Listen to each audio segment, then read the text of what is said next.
Bienvenidos amigos de Huacho y de todo el Perú. Les saluda el licenciado Ronald Aguirre. Nos encontramos una vez más en su programa Socios de Carrión para el Colegio Regional de Sociólogos Lima Provincia.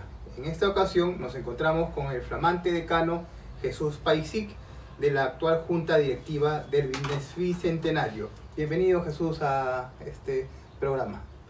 Muchas gracias Ronald Aguirre, gracias por tu invitación. Saludos a todos los sociólogos de la región Lima Provincia. También saludarte como parte de nuestro directorio de las actividades científicas y culturales, ¿no? Bajo esa lógica estás trabajando en incentivar, en realizar diferentes actividades en pro pues, de los estudiantes, de los colegiados, para poder desarrollar un profesionalismo de acuerdo a nuestra realidad, ¿no? Sí, gracias por tus palabras. En esta ocasión vamos a desarrollar el tema sobre la educación en el Bicentenario y el regreso a las clases presenciales, ¿no? Quisiera hacer, digamos, una pequeña introducción. Si bien es cierto, ahorita nos encontramos en un contexto de crisis sanitaria y la preocupación principal de los padres, ¿no?, y madres de familia, ¿no?, del hogar, es bajo qué condiciones se van a tener que regresar los menores de edad a las aulas, ¿no? Porque se supone, ¿no?, que ya debería haber un proceso, ¿no?, de vacunación, digamos, que permita o garantice hasta cierto modo la participación presencial de estos menores, ¿no? ¿Cuál sería, en todo caso, las condiciones o la situación para que puedan regresar normalmente a las aulas de decano? Sí, Ronald, antes del tema del punto de la apreciación de la vacunación, lógicamente el gobierno ya debe pues, masificar la vacunación, más que todos los estudiantes de las zonas rurales, ¿no? Son los primeros que deben regresar paulatinamente hacia las aulas, ¿no? Sí. Vamos a repetir un contexto un poco, hablando sobre el tema de la educación del Bicentenario, Ronald. ¿Qué nos ha dejado estos 200 años del tema educativo de repente, ¿no? ¿O qué falta? ¿Qué nos ha faltado? Porque claro, el tema educativo pues, es un problema de tantos años, desde que se empezó la época republicana, y fue pues cuando ya don José de San Martín proclamó la independencia del Perú, y él primero, y él se incentivó, me acuerdo, un estudio que se hizo sobre la necesidad pues de considerar a la educación indígena, incluir dentro de la educación peruana, ¿no? O sea, trató de hacerlo todo igualitariamente, ¿no? Él dijo, pues, no podemos llamar indígenas sino peruanos. Entonces, eso yo creo que es una parte importante de San Martín. Quiso remembrar la educación de igualdades, ¿no? En esa época, pues, que solamente lo manejaban los grandes cleros, las monarquías, claro, los limeños que tenían solo el privilegio de tener una educación, pues, ¿no? Entonces, luego ya avanzando los años, ya en la época de Ramón Castilla, en los años 1845, se realizó una reestructuración de la ley orgánica de enseñanza, ¿no? Se quiso implementar ya una educación un poco más moderna, más organizativa, pero es ya en la década de los años 40, ya un poco más adelante, donde se observa que la educación en realidad no tuvo un auge preponderante como uno debió existir, ¿no? Es así pues que el 57% o más de la población peruana era analfabeta, o sea, no sabía ni leer ni escribir, o sea, era algo preocupante en esa época, ¿no? Luego ya con la venida del gobierno de Velasco en los años 60, 70, ya con esto de la reforma agraria, tuvo mucho auge, y peor aún el tema bajo salario que se le quiso dar a La remuneración. las remuneraciones a los docentes. Entonces no se tuvo pues la importancia que debió tener en esa época la educación, ¿no? Se impulsó la reforma educativa, pero se desvalorizó a los docentes, ¿no? Ese fue un problema. Y en los años 90, ya más adelante, ya con el gobierno de Fujimori, ya se realizó un proceso de privatización de la educación. Se redujo también los gastos en la educación, los gastos públicos, ¿no? O sea, no se impulsó mucho el tema educativo a nivel público, ¿no? ¿Qué pasó? Se impartió más en la educación privada, y es así que en los años ya del segundo gobierno, en los años de 1926 para adelante, ya su gobierno decretó una ley, la 882, que promovía pues la inversión en la educación privada, ¿no? Generando pues grandes ganancias a las entidades privadas, y es así que surge la proliferación de los colegios privados, ¿no? Entonces, pero ¿qué pasaba? Pero era una educación pues no de muy buena calidad, más era una educación en tema de beneficios a las grandes consorcios que querían generar pues impartir enseñanzas a los estudiantes, pero mira, en el educativo dar tantas facilidades al educando, pero no impartes una buena educación, entonces no justificaba el tema de privatización, ¿no? Se manejó la educación en la época de Fujimori como un tema neoliberal. Entonces la educación, pues un tema neoliberal no era muy, o no es una forma de impartir una buena educación para poder salir del retraso educativo, ¿no? No como un tema de negocios, de beneficios solamente a las grandes empresas, sino debió ser pues con beneficios a la grande población necesitada, ¿no?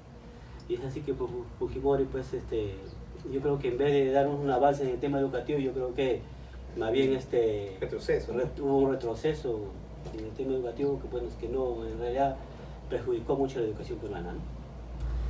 Así es, mi querido Ronald. Usted mencionó el tema del bicentenario, ¿no? Sí. Habría que en todo caso que también recoger la parte, digamos, los aportes, digamos, de cada periodo dentro de este proceso de formación educativa, ¿no? Si bien la educación ha transitado, digamos, por tres momentos sustanciales, como la educación, ¿no? la educación del clero, ¿no? de la religiosa, después medianamente la cuestión escolástica, ¿no? Una mezcla entre la cuestión, entre la ciencia y la cuestión de la fe, y posteriormente ya la cuestión, ¿no? humanística, ¿no? científica propiamente, ¿no? En este escenario que nos encontramos, digamos, en una época contemporánea, ¿no? ¿Cómo se podría comprender el tipo de educación que está percibiendo el peruano, ¿no? O sea, ¿cuál es la...? Si bien es cierto, forma parte del conjunto de conceptos del neoliberalismo, pero ¿cómo lo podemos entender para que la gente pueda definirlo, qué tipo de educación estamos recibiendo, ¿no? Porque es probable que muchos no entiendan y consideren capaz que solo es una cuestión lineal, ¿no? Que no ha habido algunos cambios en todo este tiempo, ¿no? Claro, es importante lo que dices. En sí la educación parece que desde la época republicana hacia adelante se ha ido manejando, pero con tema de privilegios. ¿Ya?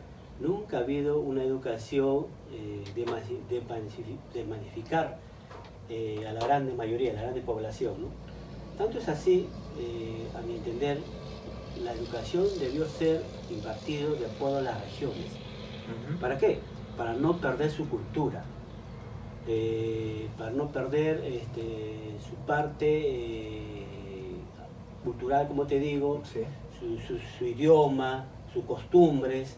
Entonces, ¿qué pasa? En la parte sierra, por ejemplo, o los quechohablantes. Entonces yo creo que es importante que la educación se especifique en el tema de que debe llevarse en el tema de costumbres, ¿no? Costumbres, raza, creencias, pero con tecnología. Entonces eso crea que tú no pierdas tu identidad, como valor, como peruano que eres, ¿no? Entonces, igualmente en la parte selva, la parte costa. Entonces, valorar, yo creo que la identidad como peruanos, eso es lo que ha hecho de que la educación tampoco no surja, ¿no? Es como una persona de la parte sierra andina, tiene que venir a Lima a estudiar. Claro, es ¿no? otra realidad. Es otra realidad. Entonces, perdías tu identidad como Claro, peruano. una de las limitantes es la cuestión, la realidad geográfica, ¿no? La procedencia geográfica, ¿no? El contraste que existe entre lo urbano y lo rural. La educación, obviamente, de las zonas altoandinas, de los centros poblados, no va a ser la misma que recibe un poblador, digamos, de zonas urbanas como las ciudades capitales de las principales regiones, ¿no? En ese caso, recojo lo que estás mencionando y también se fortalece a partir de lo que mencionaba. Hay un sociólogo anglo-africano, se llama Stuart Hall, que se plantaba la multiculturalidad dentro del ámbito educativo, ¿no? Institucional, para poder formar a los nuevos individuos, ¿no? Esos individuos que bien has mencionado, tienen su propia realidad y construyen sus propias identidades, ¿no? Nuestro país es un conjunto de identidades, un conjunto de pequeñas naciones, de pequeñas culturas que necesitan integrarse, sí, pero formarse a partir de su propia realidad material, sus propias condiciones sociales y económicas, ¿no? Sí, eso es importante, lo que nos hace entender el sociólogo.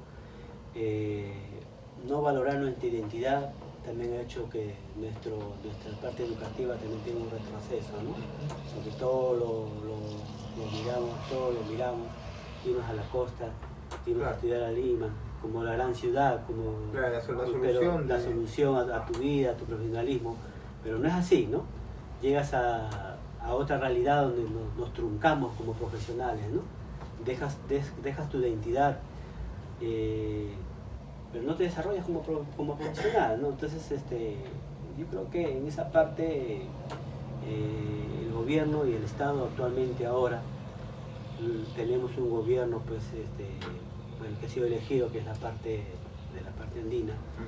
Ojalá valore estos identidades educativas, ¿no? Ahora, pues, que también el gobierno en su discurso, pues, el 18 de julio manifestó que la educación entra en un estado de emergencia. Sí. Y es verdad, ojalá pues que estos cambios se den para adelante y que la educación pues tenga otra auge, ¿no? otra dirección. Entonces, y se masifique, pues, ¿no? Porque la parte de la educación, pues, también es un tema de que haya retroceso en la economía,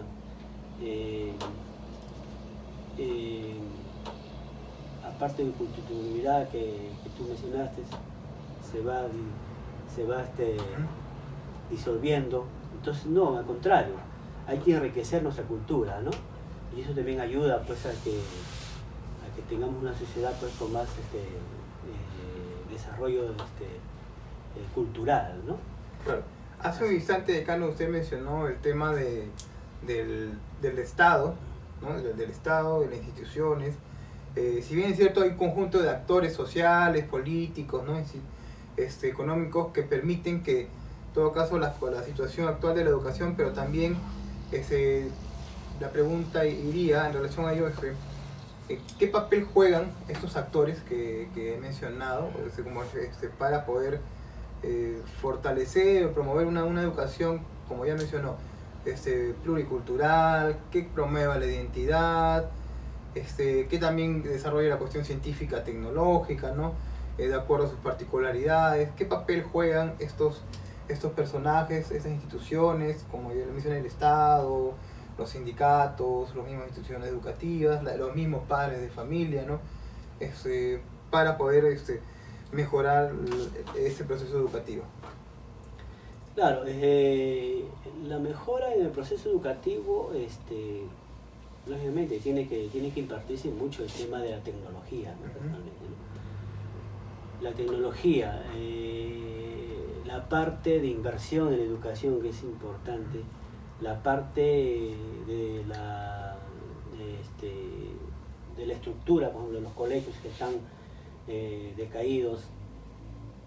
Ahora ya pues que se quiere implementar el tema de la educación, que ya en su proceso va a ir gradualmente, se va a ir irnos a las aulas, pero esta graduación de ingreso a las aulas que se va a dar a partir del próximo año, bueno, actualmente creo que en la Sierra creo que ya se está gradualmente, se está yendo, debe ir implementado con buenas aulas, bueno, con buenos colegios, buenos docentes, buena infraestructura, buenos docentes que sean capacitados, pero una capacitación real, no una capacitación pues de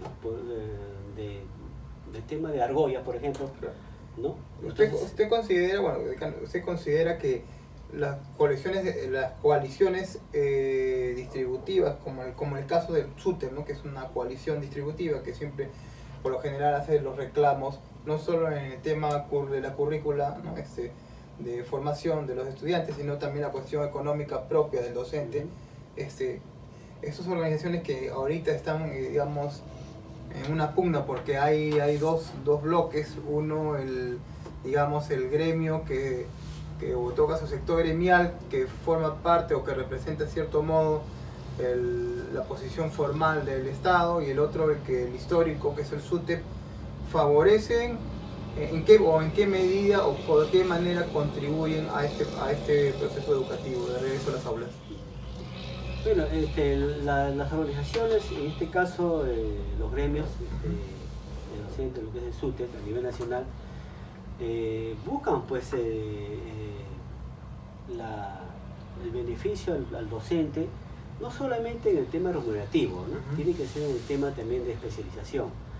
De repente no ha habido una buena organización en el tema de la capacitación de los docentes, que es muy importante para que tú puedas dar una mejor educación de calidad al estudiante.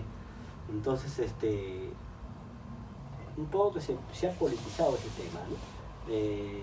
Pero en sí el docente debe buscar su propia capacitación con ayuda del Estado, ¿no? Para eso hay capacitaciones en todo sentido, que sea con apoyo del Estado en todo caso, ¿no?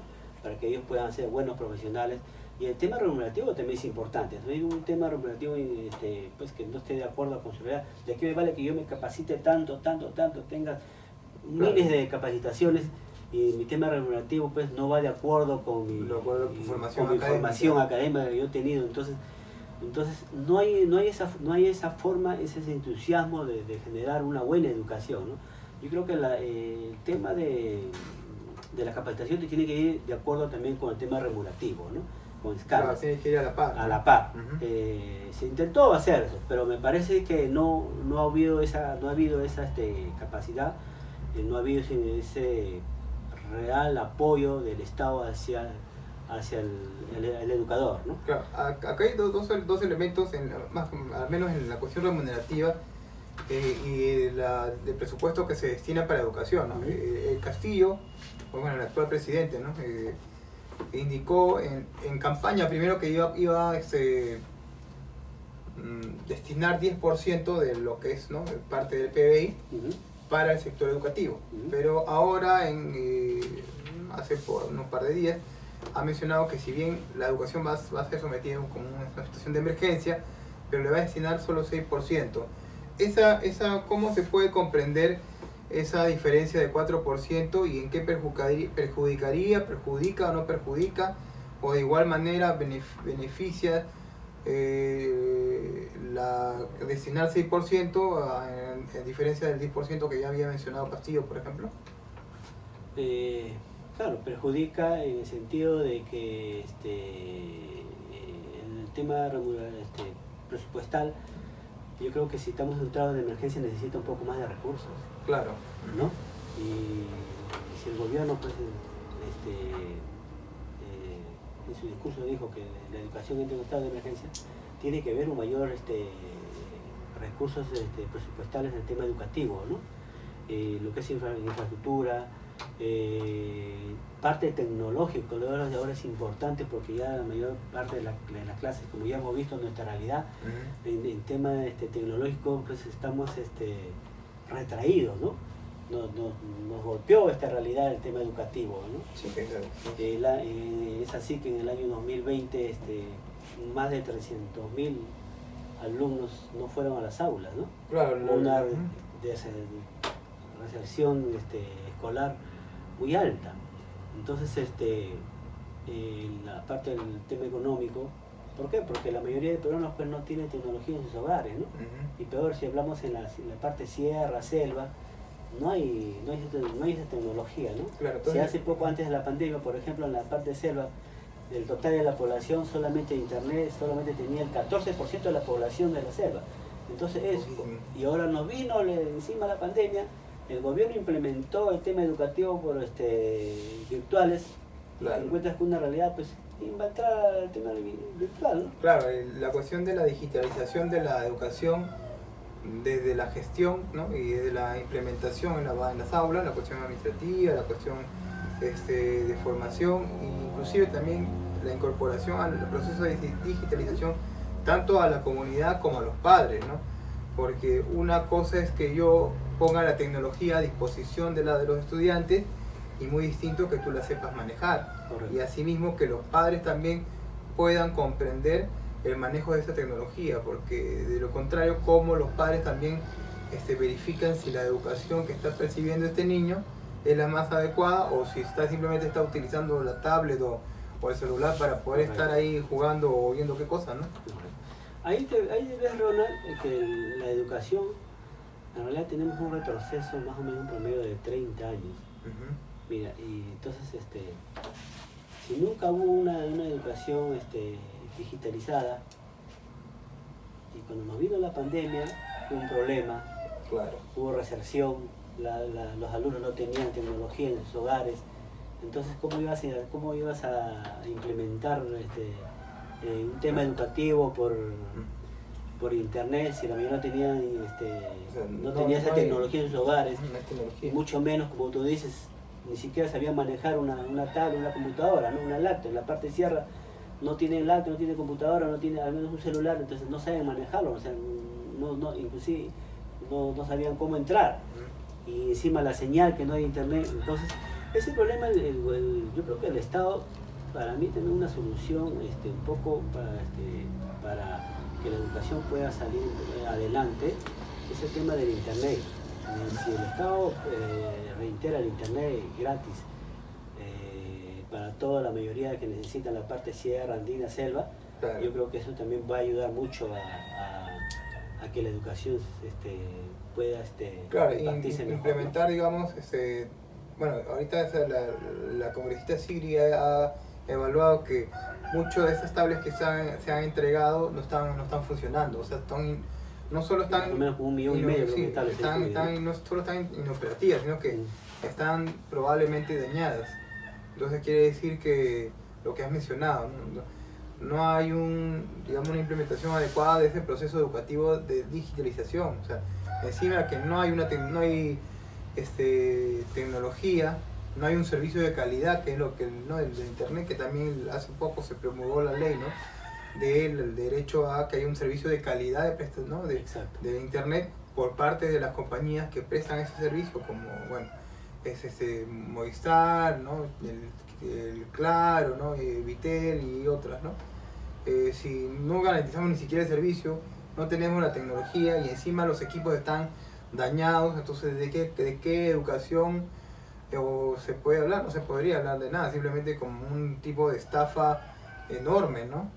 Lamentablemente es la situación en la que nos encontramos. O una educación como un remedio paulatino, pero por ejemplo, las grandes consorcios de comunicaciones, por ejemplo, que hay, que son Movistar, Claro y otras empresas que generan internet,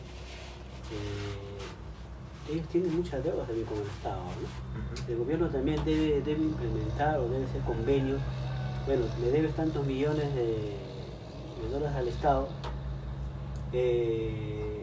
inviértelo en temas de infraestructura de tecnología en la parte sierra, en la parte selva, ¿no? O sea, hacer unos convenios, pero que nos ayude a que la parte educativa de la parte sierra selva sea claro, mejor, ¿no? Tipo como obras por impuestos, ¿no? Así, ¿no? También, obras por impuestos, ¿no? Como vemos, pues, es una realidad, pues, el tema educativo en general no se ha mejorado de tantos años que llevamos en esta crisis educativa, tantos gobiernos que pasan a la educación. Yo creo que es el último, como decir vulgarmente, la última chiva de mano.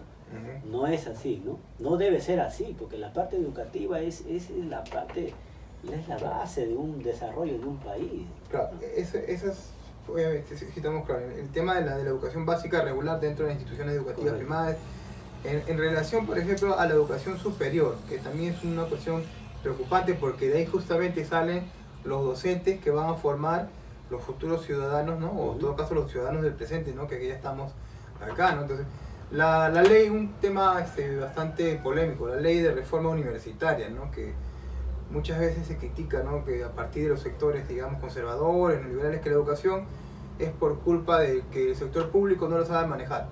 Pero ¿usted considera que la ley se debería implementar o en todo caso al 100% y romper, digamos, o modificar ese concepto de la autonomía universitaria para que esa implementación se pueda dar al 100% o de la reforma universitaria, o en todo caso tendría que haber otra dinámica para poder mejorar la condición o la situación educativa a nivel de universidad? No, yo pienso que debe haber unos cambios.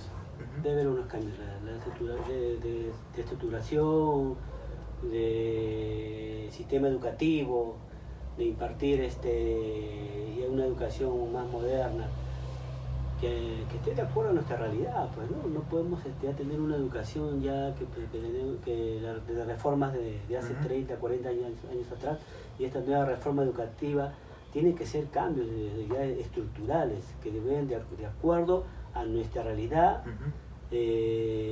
tecnológica inclusive, ¿no? que actualmente vivimos, ¿no? O sea, no podemos vivir en realidad también el tema educativo, a veces la historia lo tomamos como un recuerdo, ¿no? Es como nuestros abuelos a veces dicen, yo recuerdo que en mi época, y siempre estás de claro, en mi época, pero no es vivir de los recuerdos, sino es tomarlo como un referente, ¿no? ¿Para qué? Para que más adelante veas unos cambios, qué reestructuración necesita la educación para tener unos mejores estudiantes, ¿no? Claro. Tenemos una población, más de 2 millones de estudiantes en los colegios. Y dime tú, ¿cuántos de ellos realmente llegan a estar en la universidad? Son más o menos un promedio ni 1 millón llegan, creo que 800.000. De 2 millones de estudiantes escolares, un promedio de 800.000 alumnos ingresan a la universidad, estudian una carrera universitaria. Claro, y de esos 800.000, ¿cuántos terminan?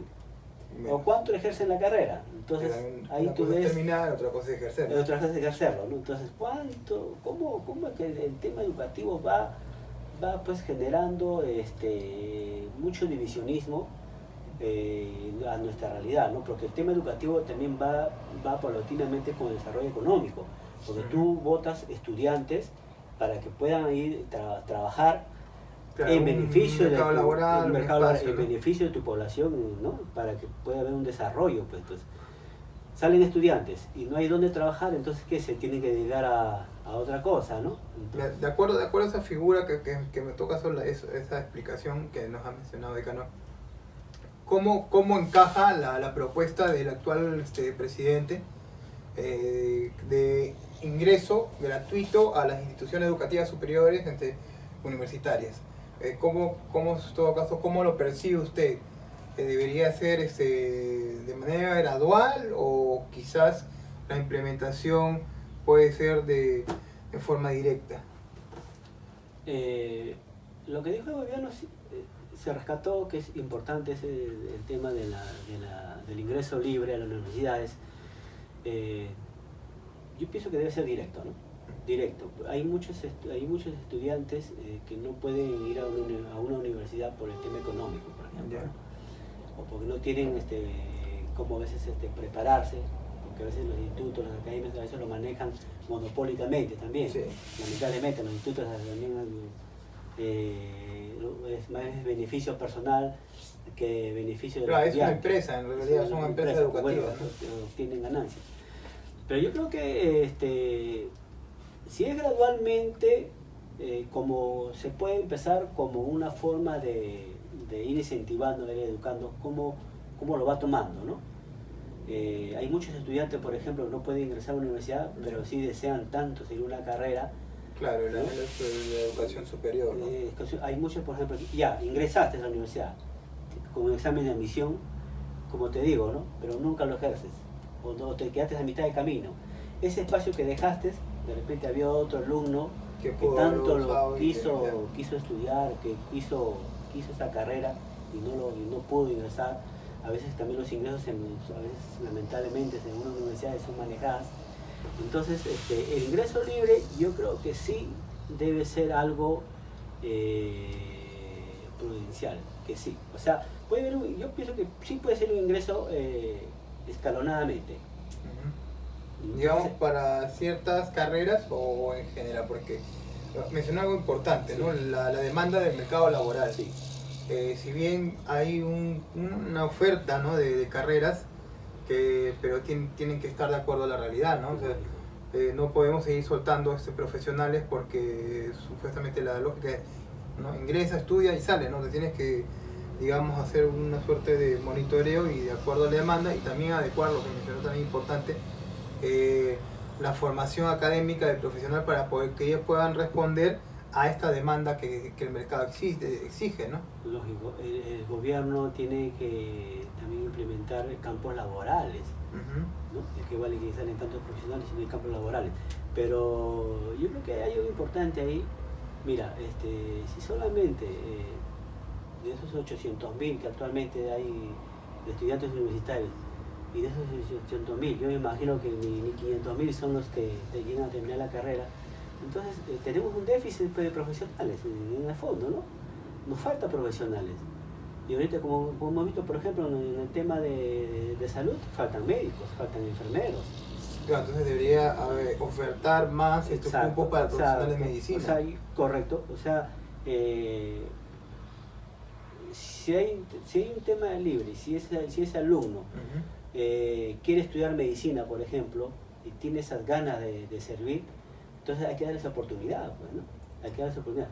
Lógicamente, ya en el transcurso de la carrera, pues, a veces hay muchos que ven su realidad y ya no que desertan, entonces claro. Ya eso es otro tema, ¿no? Es otro detalle. Pero yo pienso que el profesional hay que darle esa oportunidad para que entonces, considera en todo caso, ahí me surge una idea, se considera que todo profesional, digamos, para que vaya incorporándose al mercado laboral, porque también te piden experiencia, o sea, tú terminas tus 5 años o 6 años o un poco más y te dicen experiencia de 10, 15 años, pero si yo recién he acabado, ¿cómo voy a...?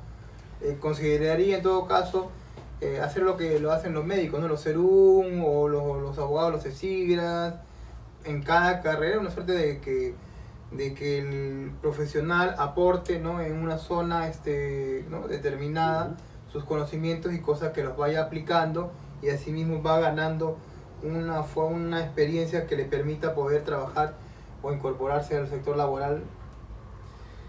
Sí, parece que tenemos una educación también, mira, a un sociólogo, por ejemplo, a veces no hay campo. Y si uno quiere hacer unas prácticas, a veces tenemos que ir a las instituciones públicas, sí. ¿No? Privadas, que a veces no nos da mucho el espacio. Es complicado, no puedes aplicar tu teoría sociológica marxista. Sí. No. Tenemos que irnos al sector público. No, claro. Pero lógicamente que a veces los privados a veces no te llaman mucho, o sea, no hay mucho de repente mucho espacio. Pero yo pienso que las prácticas son muy importantes. el Estado debe incentivar, así como los incentivan las prácticas, los cerules, por ejemplo, claro, que son para el tema médico, que o se el CIGRA. Entonces, yo creo que las otras carreras, como los sociólogos, educadores, también deben ser prácticas remuneradas. Remuneradas, ¿no? Yo pienso que deben ser también remuneradas. ¿Para qué? Para que puedas incentivar y una forma también de apoyar al profesional, claro, que va saliendo de la carrera, ¿no? Entonces, para que sea también buen profesional y esté ahí concentrado al 100%, pues, en su carrera, pues, ¿no? O sea, claro, para que puedan comenzar a aplicar, ¿no? Para que puedas aplicarlo bien en una sociedad, pues, que se necesita, ¿no? Ahora con esta realidad, por ejemplo, nosotros los sociólogos, se necesita mucho de nuestro análisis, de nuestra realidad social, y llevar, pues, un plan de alternativas, ¿no? Cómo salir de esta crisis, ¿no? Claro. Entonces, yo creo que ahí el gobierno debe incentivar, o ahora con este plan nuevo que ojalá se dé, que también las otras carreras profesionales, en todas las carreras profesionales, deben un tema de prácticas remuneradas, ¿no? Yo creo que sería también una buena alternativa, sí, a la solución de la crisis, porque también hay que apoyar al profesional, a los futuros profesionales que van saliendo de las universidades, ¿no? Claro, totalmente de acuerdo, decano. Volviendo al tema de la educación básica regular, y tratando un poco de vincularlo a la cuestión de la salud, si bien es cierto, la educación es para poder solucionar como la situación en la que se encuentra, las causas son multidimensionales, ¿no? Y dentro de ella está la cuestión psicológica, la cuestión nutricional. ¿Cómo percibe usted que dentro de las instituciones básicas regulares, de primaria, secundaria, se incorpore ya, digamos, estructuralmente, de manera orgánica, la cuestión de que la presencia de un psicólogo permanente, la presencia de un nutricionista, de una enfermera, como un tipo de realidad, ¿no?, de la nación, pero más pequeño? Claro, la educación en sí, la educación peruana, pues, no es una educación, pues, que está muy implementado a los profesionales que ayuden a levantar al alumno, ¿no? O sea, a que pueda desarrollarse, claro, un poco mejor en la sociedad, ¿no? Entonces, por ejemplo, el tema de los psicólogos, eso no hace muchos años que se ha implementado en los colegios públicos, ¿no? Sí. Entonces es algo importante. O sea, yo pienso que también debe ser tomarlo con más importancia los psicólogos en el tema educativo. Son muy pocos los colegios que tienen la parte psicológica, ¿no? Y la parte médica también es importante, ¿no? Hay muchos colegios, bueno, lógico, que creo que son los privados nomás que tienen un enfermero en los colegios, un psicólogo. Y botiquín tienen, sí, pero en los públicos no, pero no hay nada, ¿no? Claro. No hay, como tú dices, no hay botiquines. El niño se le pasa algo, sí, se choca. El psicólogo solamente llega una vez por semana, claro. El enfermero solamente llega, creo que, o no existe en unos colegios, peor en la parte sierra, ¿no? Creo que en la parte costa, menos, bueno, están más cerca a las ciudades. Pero es importante que los profesionales se agrupen dentro del sistema educativo, ¿no? Si necesitan, mira, tenemos tantos psicólogos fuera que no ejercen su carrera, y tenemos tantos colegios que necesitan tantos psicólogos y no damos esa oportunidad a los psicólogos, ¿no? Y también a los enfermeros, ¿no? Nutricionistas también. El tema de nutricionista que estás hablando es muy importante, porque tantos niños obesos que hay en los colegios. Claro, entonces hay que darles como te digo, la forma de educar en el tema de alimentación, ¿no? Que es muy importante, ¿no? Entonces, esa parte, lamentablemente en la educación pública, pues, no está muy impartida, ¿no? Pero ojalá que con estos cambios, ¿no? Estos cambios de gobierno, que ojalá se llegue a impartir mejor, ¿no? Claro. Creo que otro elemento podría permitir a fortalecer la educación, decano? Como ya hemos hablado, la parte cultural, tecnológico, profesionales, muchas veces yo pensé, dicen muchos que la educación de valores viene de casa, ¿no? Pero hay muchos padres jóvenes que en realidad no enseñan los valores a los hijos. Claro. Y yo pienso que una parte de la currícula debe existir de enseñar valores principios y valores a los colegios. Democráticos. Correcto. Por ejemplo, como se imparte la educación en Tailandia, los alumnos tienen que barrer, ¿no? Tienen que limpiar la mesa donde comen, lavan sus platos, sus servicios, dejan su sitio como debe ser, saludar, buenos días, buenas tardes, cómo tener limpios los baños. Entonces, esa parte de valores, de respeto hacia los adultos, hacia tus compañeros, entonces esa parte de valores ayuda mucho como persona, porque una persona, así tengas poco tema educativo, pero si tienes un gran valor como persona, te lleva a salir adelante, ¿no?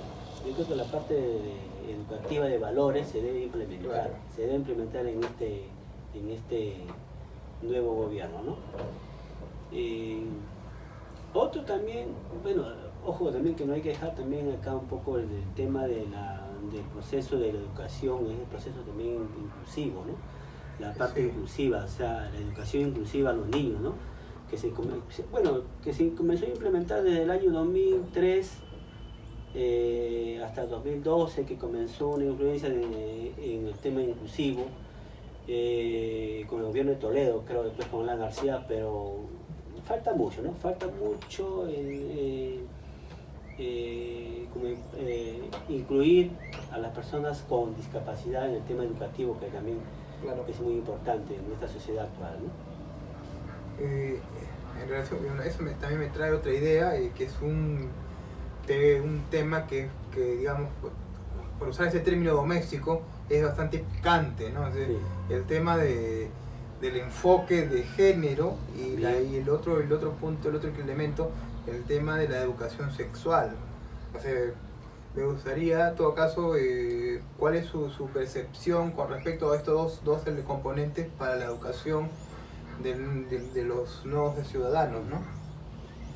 Bueno, el enfoque de género en realidad estuvo un poco, a veces mucha tergiversación de uno y otro enfoque, ¿no?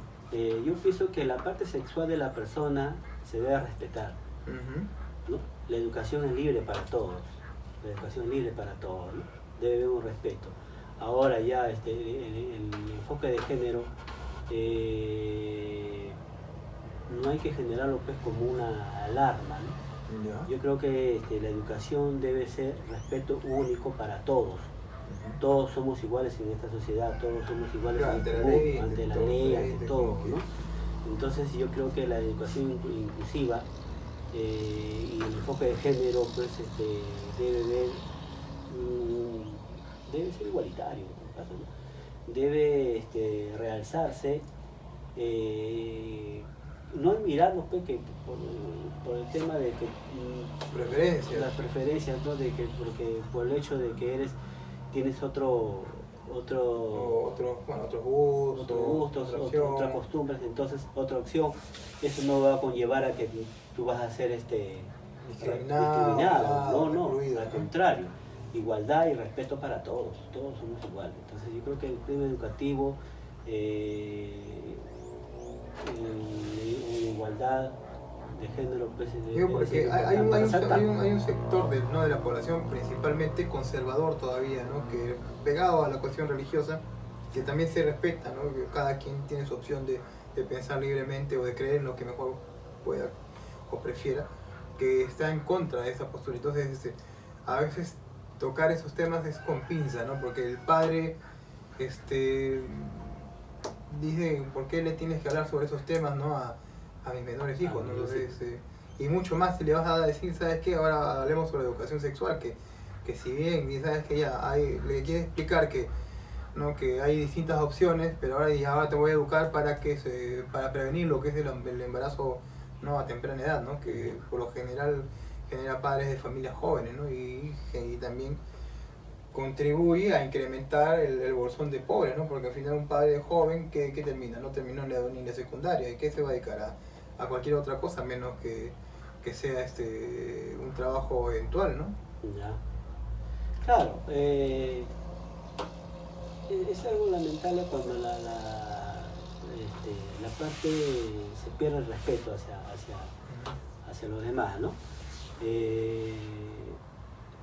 Por el hecho de que tú pienses distinto a mí, por ejemplo, el tema también ahí podemos incluir el tema de creencias religiosas, no voy a aislarte, ¿no? Al contrario, ¿no? Tenemos que, al contrario, tú aprendes de mí y yo aprendo de ti, ¿no? Entonces esa parte también no se debe perder, ¿no? La educación y el respeto hacia los demás, ¿no? Yo recuerdo también cuando hubo el tema de las últimas elecciones del Congreso para impulsar, por ejemplo, el matrimonio de dos personas del mismo género. Entonces, hay muchos que no estaban de acuerdo y muchos que sí estaban de acuerdo, ¿no? ¿Por qué?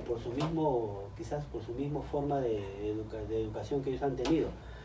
Pero yo creo que esa forma ya se debe perder, ¿no? Yo creo que se debe dar oportunidad a la gente, a las personas que tengan otra opción sexual. Porque tienen otra opción sexual, eso no quiere decir que tengan derechos. Tienen que tener derechos, ¿no? Derechos igualitarios. Inclusive hasta el matrimonio que tanto se impulsó en la gestión. Pero bueno, se ha dejado de lado, creo que ahora, ¿no? Pero yo pienso que, yo por ejemplo estoy de acuerdo con el matrimonio, por no decir el matrimonio gay, ¿no? Claro. Yo no lo veo nada de otro mundo, ¿no? Más bien al contrario.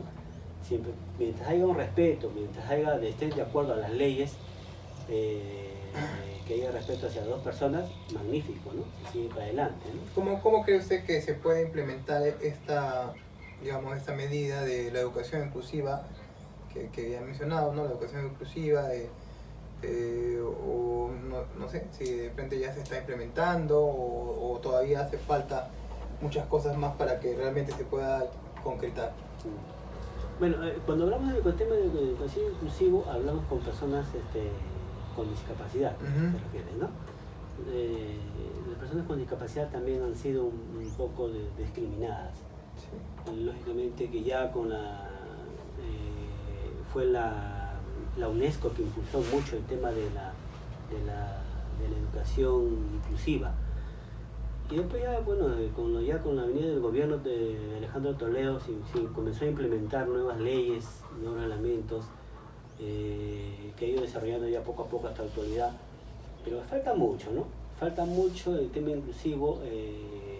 Bueno, ellos tienen unos derechos, unos reglamentos, pues que les hace prevalecer, ¿no? Son personas con discapacidad. Claro. Pero se debe mejorar bastante, ¿no? El tema educativo, por ejemplo, a veces no hay espacios, no hay cómo una persona, por ejemplo, que es discapacitada vaya con silla de ruedas y cómo puede entrar a las aulas, subir a un segundo piso. Claro, la infraestructura de los ambientes, ¿no? Los ambientes, y eso también se observa en las instituciones públicas, ¿no? Debería haber adecuadas condiciones para las personas la educación con personas con discapacidad, y los derechos y los valores que ellos deben tener a veces no son impartidas de acuerdo a la realidad, ¿no? A veces somos muy mezquinos desde ese punto. Yo creo que hay que cambiar ya mucho, entonces hay que introducir mucho el tema educativo, ya que son parte de nuestra sociedad, pues, ¿no? No podemos ser ajenos, porque también todo, mañana más tarde también somos familiares. Claro, podemos también nosotros estar en ese grupo, terminar, claro, en la condición de personas con discapacidad, pero siempre no perder los valores y las ansias de seguir adelante, ¿no? Porque esas personas también son las que a veces dejan mucho dentro de la sociedad, claro, pueden contribuir con una contribución al desarrollo, ¿no? ¿Qué otros elementos o qué otras cosas ha podido usted identificar dentro de la cuestión educativa, decano? Como te digo, el tema educativo, es muy grande, ¿no? Es algo, Es amplio. es amplio. Por ejemplo, el tema de los convenios internacionales, ¿no? Justo hablaba con un amigo la vez pasada, no hay muchos convenios, salvo sí, a veces universidades privadas, que hay algunos convenios, universidades grandes, ¿no? Salvo la Universidad de la Católica, la de Lima, de Ricardo Palma, que tiene convenios con universidades del extranjero, ¿no? Pero las públicas ni uno. O a veces hay que postular para tú poder conseguir una beca y poder hacer una especialización en el extranjero. O sea, no hay ese apoyo en sí. Y el gobierno debe incentivar y llevar ese apoyo de enviar a los mejores alumnos, ¿no? De cada carrera al extranjero y pagado. Hay muchos que no van. Ya, tú puedes ser un buen profesional, un buen alumno, que sales de las aulas, ¿no? Con buenas notas, pero lamentablemente no tienes los recursos para hacer una especialización en el extranjero. Sí. Y por eso a veces el gobierno te dice, bueno, yo te otorgo los estudios, pero no te otorgo los pasajes, los gastos viáticos que vas a vivir allá durante esos 2 años, por ejemplo, que te toca la especialización, y el alumno no puede viajar, y no lo hace, no lo toca. ¿Por qué? No ha ido, por el tema de los recursos. Yo creo que eso también el gobierno debe implementar, debe dar más apoyo al estudiante que sale en las aulas universitarias y darle una buena educación, ¿no? Claro, un respaldo. Y eso tú sabes que se puede también contribuir ¿a qué? A que contribuya a tu sociedad, como profesional, ¿no? Un ingeniero, un sociólogo. Entonces, hiciste la especialización en extranjero pagado por tu estado, ahora aportas un tema de desarrollo a la sociedad peruana, ¿no? Claro, o sea que le permites, le cubres todos los gastos o ciertos gastos, pero una vez concluido su formación, ¿no? educativa, que regrese al país y en todo caso lo devuelva, ¿no? De algún modo, ¿no? Ya sea dando charlas o participando en algún espacio, ¿no? Claro. Correcto, decano. ¿Algunas palabras para cerrar el tema de hoy? Gracias, Rona, por la invitación. Manifestarte pues, que la educación es la base del desarrollo de esta sociedad, ¿no? Y ojalá pues, que con este nuevo gobierno la educación tenga un auge importante que se merezca, ¿no?